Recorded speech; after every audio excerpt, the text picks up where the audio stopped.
ሰዎች እንዴት ናችሁ? ዛሬ ቀን እንግዲህ ትላንትና ባያችሁት ቪዲዮ ሜትስ ጀበና ሲሰብርብኝ አይታችኋል።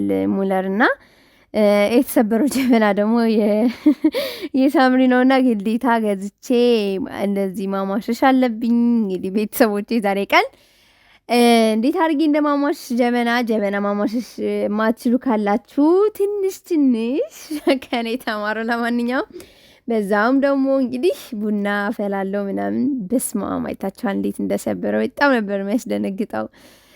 በስማም ያያችሁኝ በደንብ ያስተዋላችሁ ሰዎች ታዘባችሁኛል ምን ያህል እንደደነገጥኩና አይደገምም እንደዚህ አይነት ቪዲዮ እኔም አልደግመውም አላስበውም። ባይዘ የሆነ ቦታ ላይ አይቼው በጣም ተዝናንቼበት ነበር፣ በጣም ስስቅ ነበር። በዛውም ደግሞ ይሄን ቪዲዮ ራሱ ኤዲት ሳደርገው ማርያምን በጣም ነበር ያሳቀኝ። የሚገርማችሁ ማለት ነው የትናንትና ቪዲዮ በጣም ነበር ያሳቀኝና ብቻ በጣም ተዝናንቼበታለሁ። እናንተም የተወሰነ ሰው ነው እንጂ ብዙም እንደዚህ አይነት ቪዲዮ አትስሩ ምናምን ያላችሁ ሌሎቻችሁ በጣም ወዳችሁታል። በጣም አመሰግናለሁ። አዝናንታችኋል ብዬ ተስፋ አደርጋለሁ። እኔም ለሌላ ነገር ሳይሆን በቃ በጣም አስቆኝ ስለነበር ያነ ቪዲዮ ሳይው በዛውም ለእናንተ አዝናናችኋለሁ ብዬ ነው። ሙለርን ግን እንደዚህ ይሄን ያክል ያናድደዋል ብዬ አልጠበቅኩም ነበር። እንግዲህ ጀበናዬ ሰበረብኝ። እኛ ቤት ጀበና የለም። እንግዲህ ሳምሩ ቤት ሂደን ነበር የሰራነው ቪዲዮውን። እንግዲህ ሰበረብኝ። ሄድኩኝ ገዝቼ መጣው ምናምን ነገር እንደምታዩት እንግዲህ እየማሸው ነው። እሷ እንኳን አይሆንም እኔ ራሴ ነኝ ገዛው ምናምን ብላኝ ነበር። አይ እስኪ በዛውም ማሟሸሽ ለቤተሰቦቼ ላሳያቸው ምናምን ብዬ ላሳያችሁ ነው። እንግዲህ ቤተሰቦቼ የመጀመሪያ እሳት አያያዝኩ። እንደምታዩት እሳቱ በጣም መጋል አለበት፣ ምክንያቱም ሸክላው በደንብ መቅላት ስላለበት ሲግል ያው ጥሩ ነው። በደንብ እሳት ማድረግ አለባችሁ ማለት ነው። እንግዲህ በመሀል ደግሞ ምስር እየለቀምኩ ነው። ቤተሰቦች ለማንኛውም ቪዲዮውን ያያችሁ ላይክ ሳታደርጉ የምታዩ ሰዎች ግን ምን አስባችሁ ነው? በእናታችሁ ከእናንተ ምንም አይቀነስም። ላይክ ማድረጋችሁን እንዳትረሱ ቤተሰቦቼ ይዋካችሁ። ከዛ ደግሞ ቪዲዮን እስከ መጨረሻ ድረስ ማየታችሁ እንዳትረሱ። አቬሬጅ ቪው ዱሬሽን ትንሽ እየወረደ ነው። ምን አስባችሁ ነው? ምንድነው ያልተመቻችሁ ነገር ምንድነው? አልገባኝም። እስኪ ንገሩኝ። ይሄን ብላችሁ ጻፉልኝ። ለምንድነው እስከ መጨረሻ ድረስ መቆየት የሚያቅታችሁ? ምንድነው ችግሩ? እስኪ ንገሩኝ። ለማንኛውም ለጀበና ማሟሸሻ የሚያስፈልገን ወይራ በደንብ ከጋለች በኋላ ወይራ እንደዚህ ደቃቃ አድርገን ክትክት አድርገን ወይራ እናስገባበታለን። ከዛ ጭሱ ይወጣል። ጭሶ ያ ከሰል ሲሆን ነው የምናወርደው። እንግዲህ በቻልኩት መጠን እንደዚህ አድርጌ እየቆራረጥኩት ነው የሚገኘው። ምክንያቱም እንዳይዘጋብን ጀበናችን ትልልቅ ከሆነ የምናስገባው እንዳይዘጋብን ደግሞ ማለት ነው። ስገዛ እንግዲህ ተጠንቅቄ ገዝቻለሁ ብያለሁ። አፉ የተዘጋ ምናምን እንዳይሆን ቼክ አድርጌ ነው የገዛሁት ቤተሰቦቼ። እንግዲህ ለዚህ ያገላበጣችሁ እሳት በደንብ እንዲያገኘው ማድረግ ነው። እንግዲህ መጨረሻ ላይ ደግሞ ቅልል ይላል። አሪፍ ጀበና የሚባለው እየተሟሸሸ እንግዲህ እንደዚህ እየቀላ ምናምን እየቀለለ ይሄዳል አሉኝና እንግዲህ ይሄንን ለመጀመሪያ ጊዜ ነው ባይዘው ጀበና እንደዚህ ሳሟሽ። ምክንያቱም ቡና መጠጣ ሰው ስላልሆንኩኝ አሟሽ አላቅም። እንዲህ አርጊው እንደዚህ ነው ይደረገው ሲሉኝ ነበር። አላቅም ባይዘው ግን በጣም ቀላል ነገር ነው። እንደዚህ ሰዎች ሲያሳያችሁ ቀላል ነገር ነው። ምንም አዲስ ነገር የለውም። እንደምታዩት እንግዲህ በደንብ መጋል ስላለበት ያሽረፈረፍኩት ነው የምታዩኝ። በጣም ያስቀው ግን ማለት ነው ሳታስቡት ማለት ቪዲዮ ቁጭ ብላችሁ ምናምን ለባብሳችሁ ምናምን ነገር እንደዚህ አይነት ነገር ሲፈጠር በጣም ነው የሚያስደነግጠው። በጣም አስባችሁታል? ቡናው ራሱ ላይቴ ላይ ነበር ያፈሰሰብኝና እውነት ነው ጠንቋይ ምን የሚደገፍ ነገር አለው? በጣም ያስጠላ ነገር ነው። ግን እኔ ያው ፕራንክ ብዬ እሱ ግን በጣም ተናዶብኝ ነበር። በጣም ቪዲዮ የራሱ ራሴ ነኝ ኤዲት ያደረኩት ምናምን አልፈለግም ነበር እንዲፖስት ራሱ ምንም። እንግዲህ ቤተሰቦች ለማንኛውም ወይራው እንደዚህ ያደረግን የቆራረጥን እናስገባዋለን። ቅጣቴ ነው እዚህ ቁጭ ያደረገኝ ቤት ልጆቼን ጥዬ እንግዲህ ቁጭ ብዬ እየሰራ ነው። እንደምታዩኝ ጀበና እያሟሸሽኩ ነው ቤተሰቦቼ። ለማንኛውም 33,000 ቤተሰቦች ደርሰናል። በጣም እናመሰግናለን። በጣም እንወዳችኋለን ቤተሰቦቻችን። ጉዞ ወደ 50,000 እስኪ 50,000 እና ቶሎ ብለን 50,000 እንግባ ቤተሰቦች። ለማንኛውም ይኸውላችሁ ካስገባ ነው በኋላ ይሄ ወይራው ይጨሳል፣ ምክንያቱም ግሎ ስለነበር ይጨሳል። ጭሶ ካለቀ በኋላ ነው እንግዲህ ከሰል ሲሆን የምንጥለው እናወጣዋለን መጨረሻ ላይ። ከዛ በኋላ ደግሞ ሌላውን ፕሮሰስ አለው። እንግዲህ ከኔ ጋር ሁኑና እስከ መጨረሻ ድረስ ካያችሁት መቼም አጋጣሚ ሆኖ ገና ጎጆ ወጣ ሁናችሁ ማታቁት ከሆነ ከኔ ተማሩ። ወይኔ ይሄ ሙያ ሆኖ ከኔ ተማሩት ያለሽ ነው እንዳትሉ፣ ሰው ባለው ነው እንግዲህ ሰው በሚችለው ነገር ነው እንግዲህ ማካፈል የሚችለው እና እንግዲህ እንደዚህ አድርገን ካለቀ ጭሱ ካለቀ በኋላ እንደዚህ አድርገን እናራግፈዋለን። በኋላ ላይ ደግሞ ወተት ካለን ወተት፣ ካልሆነ ደግሞ የፈላ ቡና ማለት ነው። ይሄ አተላዋላ እሱም ማስገባት እንችላለን። እንግዲህ እኔ ወተት እንደምታዩት አንድ የሻሂ ቡሽ ወተት ጨምሬያለሁ። እስከሚያልቅ ድረስ እንደዚህ ራሱ የፈላ ወደ ላይ እንደምታዩት በጣም ነበር የደነገጥኩት እንደዚህ ሲል አይቼ ስለማላቅ ማለት ነውና ፈሶ እስኪያልቅ ድረስ እዛ በቃ መተው አለባችሁ ማለት ነው። ከዛ በኋላ ደግሞ እንግዲህ በውሃ ሙቅ ነው ማጠብ ያለባችሁ። ቢያንስ እስከ 3 ቀን ወይም እስከ ሳምንት ድረስ በውሃ ሙቅ ነው ማጠብ ያለባችሁ። በደንብ እስኪለምድ ቅዝቃዜ ከሆነ ትርትር የሚል ይመስለኛልና እንዳይተረተርብን በውሃ ሙቅ እያለቀለቅን መጠጣት አለብን። ቦይለር ካላችሁ በቸስ ቀላል ነው። ኧረ ቦይለር ባይኖርም በበራድ ባንዱ ስቶቭ ላይ ቁጭ አድርገን ቡናችን እንግዲህ የጀበና ቡናችን እንዳይበላሽብን እንደገና ደግሞ ከጀበና ተሰብሮባችሁ ከመግዛቱ ከብሩ በላይ እንደዚህ ማሟሸሹ ትንሽ ያዝጋል፣ ጊዜ ይፈጃልና መጠንቀቅ አለብን። ውሃ ሙቅ በደንብ በውሃ ሙቅ ነው ማጠብ ያለብን እላችኋለሁ ቤተሰቦቼ። እንግዲህ ፈልቶ አልቋል። ይኸውላችሁ በቦይለር ውሃ አፍልቼ ነበር እያጠብኩት ነው እንደምታዩኝ። በደንብ ማጽዳት ይኖርብናል። ወተቱ በደንብ ማጽዳት አለብን። ምክንያቱም የቡናችን ጣዕም እንዳይበላሽብን በደንብ አጽድተን ነው። ከዛ በኋላ ደግሞ ቡና አፍልተን መጠጣት እንችላለን።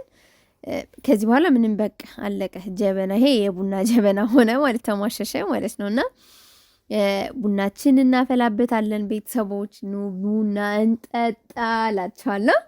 ፍርሽርሽ አድርገን እንግዲህ ቡና እንጠጣለን። ለማንኛውም እዚህ ጋር እንዳትረሱት በዘይት እንደዚህ አድርጋችሁ ሶፍት ላይ አድርጌ ነው በደንብ ውልውል አደርጋታለሁ። ጀበናዋ እንግዲህ ወዛ በጣም ቆንጆ ጀበና እንድትሆን መቼስ እኛም እኮ ልክ የሆነ ነገር ስንቀባባ እናምራለን አይደል? እነሱም እንግዲህ እንደዚህ አድርገን በዘይት በደንብ ውልውል ማድረግ አለብን። በተለይ አዲሱ በደንብ ጥጥት ስለሚያደርገው እንደዚህ አድርገን ስንወለውለው በአዲሱ ገና እንዳማሸሽን በጣም አሪፍ ይሆናል ማለት ነው። እና በጣም ግን ብዙ ወሬ ያበዛሁባችሁ ስለ ጀበና ማሟሸሽ አይደል? ለማንኛውም ለማታውቁ ይጠቅማችኋል ብዬ ስላሰብ ከዛ ደግሞ የትላንትናው ጀበና ቅጣት እንዳስከተለብኝ ላሳውቃችሁ ስለፈለግኩ ነው። እንደገና ካሁን በኋላ እንደዚህ አይነት ቪዲዮ አይደገምብኝም። እኔ ግን ለራሴ በጣም ተዝናንቼበት ነበር። የተከበራችሁ ቤተሰቦቼ ቅር ላላችሁ በጣም ይቅርታ። ያዝናናል ብዬ ነበር የሰራሁት እንጂ በሌላ በኩል አስቤ አልነበረም የሰራሁት። እንዴት ጠንቋይ እኮ ምን ኧረ በጣም ያስጠላ ነው። ማርያምን ስል በቃ አላር ቪዲዮ ላይ ያየሁትኝ እኔ ራሴ የሆነ ነገር ጨማምሬ ነበር የሰራሁትና ያንኛው ያየሁትን ቪዲዮ በጣም አዝናንቶኝ ስለነበር ጨማምሬ ነበር የሰራሁትኝና በጣም ነበር የሚያዝናናው። አላቅም የተናደዳችሁብኝ ቤተሰቦቼ ግን በጣም ይቅርታ። ለማንኛውም ቡናችን እንደዚህ በረንዳ ላይ እየፈረሽኩ ነው ቤተሰቦቼ። ቅጣቴን ይሄንንም እንደዚህ ባይዘው ቡና መፈረሽ በስማም በጣም ነው የምወደው በጣም። ለማንኛውም ረከበታችን ልጆቹ ሰባብረውታል። እንግዲህ ምኑ ላይ አጣግተው እንደሰበሩት አላውቅም። እንጨት ነው በጣም የቆየ ረከበት ነው። እንግዲህ እንደዚህ ተሰብሮ ግን በጣም ያስጠላል እውነት። ሳር ገዛው፣ እንደገና ደግሞ በቆሎ ገዝቻለሁ። የሆነ የቡና ቁርስ ምናምን ሳር ከሌለ ቡና ማፍላት እኔ አይመቸኝም። ባይዘው ምንም በቃ ደስ አይለኝም። ጭስ ማድረግ አለብኝ ምናምን ካልሆነ አሁን በዚህ ሰዓት ብዙ ሰው ስለሚቸኩል በእንትን ይጠጣል በስቶቭ ማለት ነው። እና እኔ በስቶቭ ቡና ሲጠጣ ምን ቡና እያላቸው በጣም ነው የሚደብረኝ እውነት። በእርግጥ ነው ሱስ ካለባቸው ከቸኮሉ ምናምን ግድ ነው። እና ነገር ግን በቃ እንደዚህ ቡናውን የሆነ ያዝናናል አይደል? ቤተሰብ ጋር እንደዚህ ቁጭ ብሏችሁ ምናምን መጫወቻ ስለሚሆን ፈርኔሎ አድርጋችሁ ቁጭ ብላችሁ እዛው ስታፈሉ የፈርኔሎ ቡናም ነው የሚጥመውና አሁን እኔ ጠጭ ባልሆንም ድሮ ግን አውቃለሁ የፈርኔሎና የስቶቭ ቡና ምን ያህል ልዩነት እንዳለውና የፈርኔሎ ቡና ይጥማል ባይዘወይ ይመስለኛል። ደግሞ ከሱ በላይ ደግሞ በእንጨት ምድጃ ሲፈላ ደግሞ እሱ በይበልጥ ደግሞ ይጥማል። ባይዘው ቡና ብቻ አይደለም በፈርኔሎና በስቶቭ ወጥ ራሱ ይለያያል። የፈርኔሎ ወጥ ይጥማል፣ የስቶቭ ወጥ ብዙም አይጥምም። አይገርምም? ግን የድሮ በቃ የአባቶቻችን የእናቶቻችን ነገር ግን ይለያል። ማርያምን እውነቴን ነው። ዘመናዊነት ብሎ የሚመጣው ነገር ጊዜያችን ይቆጥብልናል እንጂ በጣም የሚመቸው ግን የድሮ ነበር፣ ግን ጊዜ የሚቆጥብልን። አሁን ፈርኔሎ ስንጠቀም ብዙ ሰዓት ነው የምንጠቀመው ነው እንጂ ችግሩ። ስቶቭ ደግሞ ቶሎ ፍጥን እዛው ጭርስርስርስርስ ግን ብዙም አይጥምም። የፈርኔሎ ግን በስማም አንደኛ ነው አንደኛ። እኔ ለራሴ በፈርኔሎ መስራት በጣም ነው መወደው። ቁጭ ብዬ እርፍ ብዬ እዛው በቃ ቁሜ መስራት ብዙም አይመቸኝም። ብዙ ጊዜ እንትን ደማነስ ስላለብኝ ስቆም ትንሽ ልቤ ያመኛልና ቁጭ ብዬ መስራት ነው የምወደው ለራሴ። መብራት ሲጠፋ ማለት እንደ ሰው የምናደድ ምናምን እንዳይመስላችሁ። ምንም አይመስለኝም የምር። በቃ በፈርኔሎ መስራት ደስ ስለሚለኝ በቃ አልናደድም። ለሌላ ነገር መብራት ፈልጌ ካልሆነ በስተቀር ለወጥ ለመስራት በፈርኔሎ ቁጭ ብዬ መስራት ነው ደስ የሚለኝ። ቡናዬ ሁላችሁ ቤተሰቦቼ ትንሽዬ ቡና ነው የቆላሁት እንደሚታዩት። ወይኔ ሰዓት ግን ስለመሸ ነው መሰለኝ ከለሩ እንዴት እንደሚያምር እያያችሁት ነው ቤተሰቦቼ። ለማንኛውም በቆሎ ጠብስበታለሁ። እንብላ ቤተሰቦቼ።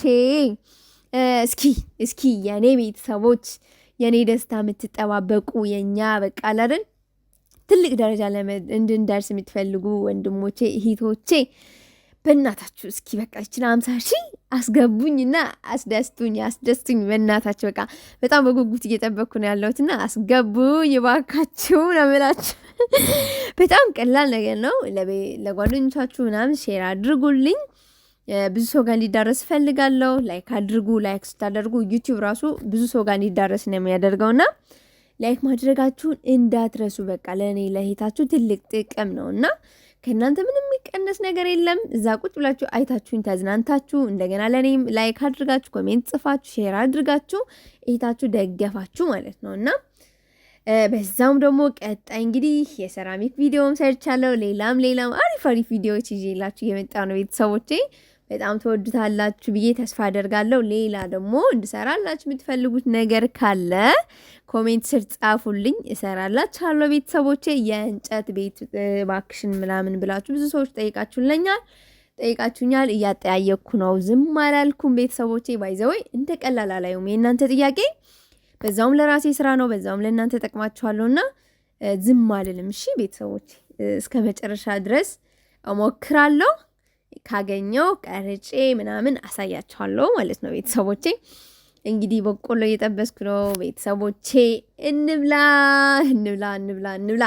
50,000 እንግባ። አሁንም 50,000 እንግባ። ለማንኛውም ጀበናችን ተሟሻልቆ ቡና ተፈልቶበት እየተጠጣበት ነው እላችኋለሁ። ቀጣይ አይደገምብኝም በእናንተ ፊት እንግዲህ በጀበና እንደማልቀልስ ተስፋ ማነው ቃል ገብቻለሁ። እንደዚህ በጠንቋይ በምናምንም በፍጹም አላረገውም ብዬ ተስፋ አደርጋለሁ። ይመቻችሁ፣ ወዳችኋለሁ። ባይ